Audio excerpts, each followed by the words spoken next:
ಇದೊಂದೇ ಅಲ್ಲ, ಮಕ್ಕಳು ಹೇಗೆ ಹಾಳಾಗ್ತಾ ಇದ್ದಾರೆ ಈ ಫೋನ್ನಿಂದ, ಈ ಆರೋಪ ಯಾಕೆ ಕೇಳಿ ಬರ್ತಾ ಇದೆ, ಇದ್ರ ಬಗ್ಗೆಯೂ ನೋಡ್ತಾ ಹೋಗೋಣ. ಸೋಷಿಯಲ್ ಮೀಡಿಯಾದಿಂದ ಮಕ್ಕಳ ವಿಚಾರ ಮಾತಾಡ್ತೀನಿ, ಅದಕ್ಕಿಂತ ಮುಂಚೆ ಮರ್ಡರ್ಗಳಾಗ್ತಾ ಇದೆಯಾ, ಕೊಲೆಗಳಾಗ್ತಾ ಇದೆಯಾ, ಮನೆಗಳನ್ನ ಹಾಳು ಮಾಡ್ತಾ ಇದೆಯಾ ಸೋಷಿಯಲ್ ಮೀಡಿಯಾಗಳು ಅನ್ನೋ ಪ್ರಶ್ನೆ ಇದೆ.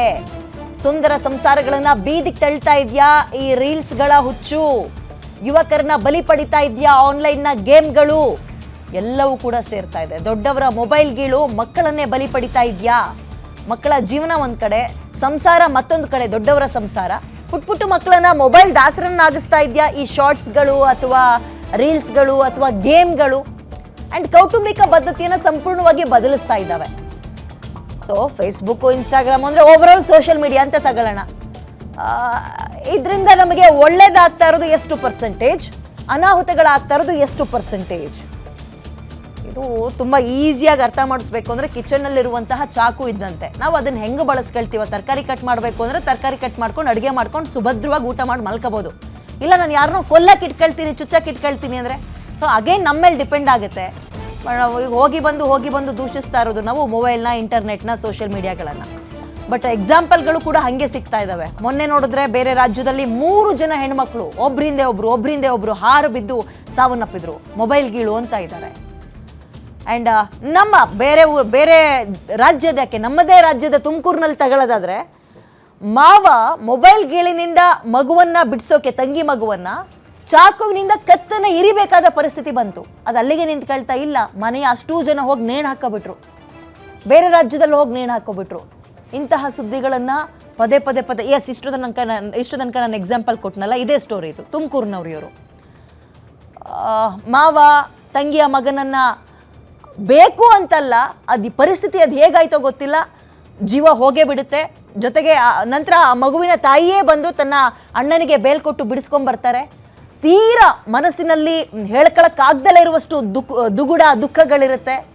ಎಲ್ಲೋ ಒಂದು ಪೂಜೆಗೆ ಅಂತ ಹೋಗ್ತಾರೆ, ಅಲ್ಲಿಂದ ವಾಪಸ್ ಬಿಹಾರಕ್ಕೆ ಹೋಗ್ತಾರೆ. ಬಿಹಾರ್ನಲ್ಲಿ ಲಾಡ್ಜ್ನಲ್ಲಿ ರೂಮ್ ಮಾಡಿಕೊಂಡು ಅಣ್ಣ, ತಂಗಿ ಜೊತೆಗೆ ಅವರ ತಾಯಿ ಅಷ್ಟೂ ಜನ ಸಾವನ್ನಪ್ತಾರೆ. ಮಗುವಿನ ಸಾವಿನಿಂದ ಅವ್ರಿಗೆ ಹೊರಗೆ ಬರೋಕ್ಕಾಗಲ್ಲ. ಆ್ಯಂಡ್ ಇಷ್ಟು ತನಕ ನಾನು ಹೇಳಿದೆ, ಬೇರೆ ರಾಜ್ಯದಲ್ಲಾಗಿರುವಂಥದ್ದು 16 ವರ್ಷದಿಂದ ಶುರುವಾಗುತ್ತೆ. 16 ವರ್ಷ ಒಬ್ಳಿಗೆ, 14 ವರ್ಷ ಮತ್ತೊಬ್ಳಿಗೆ, 12 ವರ್ಷ ಮತ್ತೊಬ್ಳಿಗೆ ಮೊಬೈಲ್ ಗೀಳು. ತಂದೆ ಮೊಬೈಲ್ನ ಕೊಡಲಿಲ್ಲ ಅನ್ನೋ ಕಾರಣಕ್ಕೆ ಒಬ್ಬರಿಂದೇ ಒಬ್ಬರು ಬಿದ್ದು ಸಾವನ್ನಪ್ತಾ ಇದ್ದಾರೆ.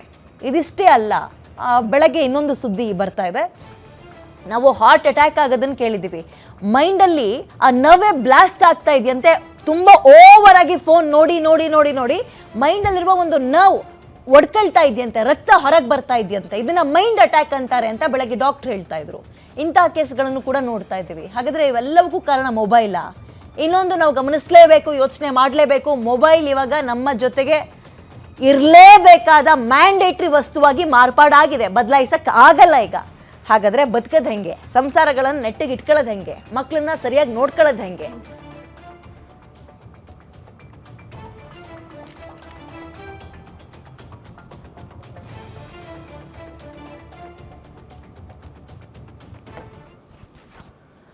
ಓಕೆ, ಇದ್ರ ಬಗ್ಗೆ ಚರ್ಚೆಯನ್ನು ಮಾಡ್ತಾ ಹೋಗೋಣ. ನನ್ನ ಜೊತೆ ಗೆಸ್ಟ್ಗಳು ಕೂಡ ಜಾಯ್ನ್ ಆಗಿದ್ದಾರೆ, ವೆಲ್ಕಮ್ ಮಾಡ್ಕೊಳ್ತೀನಿ. ವಕೀಲರು ಲೋಹಿತ್ ಇದ್ದಾರೆ, ನಮಸ್ತೆ, ಕಾರ್ಯಕ್ರಮಕ್ಕೆ ಸ್ವಾಗತ. ತಮಗೆ ಸಾಮಾಜಿಕ ಕಾರ್ಯಕರ್ತರಾಗಿ ರಾಮ್ ಅವರು ನಮ್ಮ ಜೊತೆ ಜಾಯ್ನ್ ಆಗಿದ್ದಾರೆ, ನಿಮಗೂ ಕೂಡ ಕಾರ್ಯಕ್ರಮಕ್ಕೆ ಸ್ವಾಗತ. ಡಾಕ್ಟರ್ ಪದ್ಮಾಕ್ಷಿ, ಹಿರಿಯ ಮನೋವೈದ್ಯರು, ಝೂಮ್ ಇಂದ ಲೈವ್ ಜಾಯ್ನ್ ಆಗಿದ್ದಾರೆ. ಮೇಡಮ್, ನನ್ನ ಧ್ವನಿ ನಿಮಗೆ ಕೇಳಿಸ್ತಾ ಇದೆ ಅನ್ಕೊಳ್ತೀನಿ, ನಮಸ್ಕಾರ. ಸೋಷಿಯಲ್ ಮೀಡಿಯಾದ ಗೀಳು ಇವತ್ತು ಯಾವ ಹಂತಕ್ಕೆ ತಂದಿದೆ ಅನ್ನೋ ವಿಚಾರವನ್ನ ಬಹುಶಃ ನಿಮ್ಮ ಜೊತೆ ನಾನು ಒಂದು 6-7 ಪ್ಯಾನೆಲ್ಗಳನ್ನು ಹಂಚ್ಕೊಂಡಿದ್ದೀನಿ ಅಂತ ಕಾಣುತ್ತೆ. ಹೋಗಿ ಬಂದು ಇದೇ ವಿಚಾರಗಳು ಮತ್ತೆ ಮುನ್ನೆಲೆಗೆ ಬರ್ತಾ ಇದೆ. ನಿಮ್ಮ ಫಸ್ಟ್ ಓಪನಿಂಗ್ ಕಾಮೆಂಟ್ ಇದಕ್ಕೆ? ಸೋಷಿಯಲ್ ಮೀಡಿಯಾದಲ್ಲಿ ಪಾಸಿಟಿವ್ ಎಷ್ಟಿದೆ, ನೆಗೆಟಿವ್ ಅಷ್ಟೇ ಇದೆ. ಅದನ್ನ ನಾವು ಹೇಗೆ ಬಳಸ್ಕೋತೀವಿ ಅನ್ನೋದ್ರ ಮೇಲೆ ಡಿಪೆಂಡ್ ಆಗುತ್ತೆ. ಸೋಷಿಯಲ್ ಮೀಡಿಯಾ ಅಡಿಕ್ಷನ್ಸ್ ಇಂದ ಸಮಸ್ಯೆಗಳು ಜಾಸ್ತಿನೇ ಆಗ್ತಾ ಇದೆ.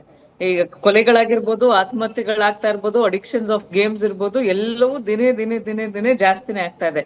ಯಾಕಂದ್ರೆ ಸೋಷಿಯಲ್ ಮೀಡಿಯಾ ಈಸಿಯಾಗಿ ಸಿಗ್ತಾ ಇರೋದ್ರಿಂದ, ಸುಲಭವಾಗಿ ಸಿಗ್ತಾ ಇರೋದ್ರಿಂದ ಎಲ್ಲರೂ ಅದಕ್ಕೆ ಸಾಕಷ್ಟು ಅಡಿಕ್ಟ್ ಆಗಿರೋದ್ರಿಂದ ಸಮಸ್ಯೆಗಳು ದಿನೇ ಜಾಸ್ತಿ ಆಗ್ತಾ ಇದೆ.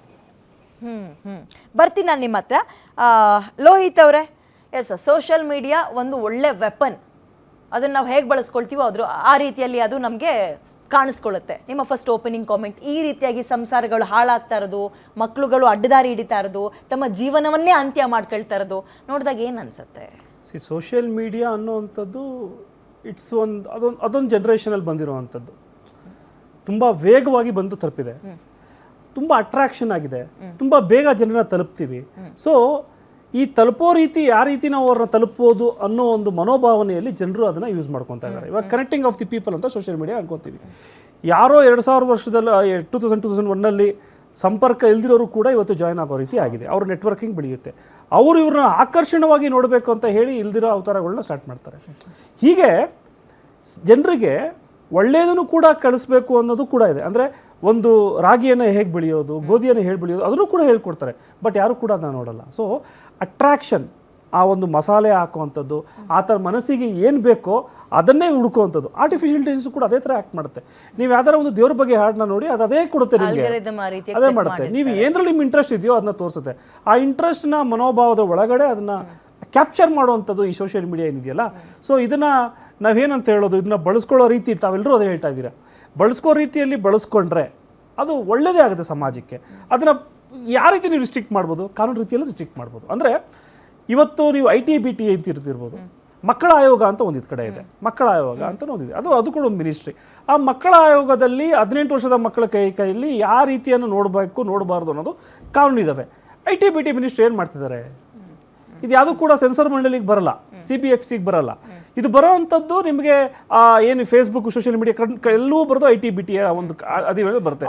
ಭಾರತಕ್ಕೆ ಏನು ಫಿಲ್ಟರ್ ಆಗಿ ಬರಬೇಕಾಗುತ್ತೆ, ನಮ್ಮ ಅಂಡರಲ್ಲೂ ಬರಲ್ಲ. ಇದು ಸೈಬರ್ ಮಿನಿಸ್ಟ್ರಿನೇ ಒಂದು ಶುರು ಆಗ್ಬೇಕು ಇದಕ್ಕೆ ಅಂತ. ಅದೇ ನೋಡಿ ಎಷ್ಟು ಇಂಟೆಲಿಜೆಂಟ್. ನೀವು ಒಂದು ಒಳ್ಳೆ ಮಾತು ಹೇಳಿದ್ರಿ, ಸೈಬರ್ ಮಿನಿಸ್ಟ್ರಿ ಯಾಕೆ ಇವ್ರಿಗೆ ಶುರು ಮಾಡಿಲ್ಲ?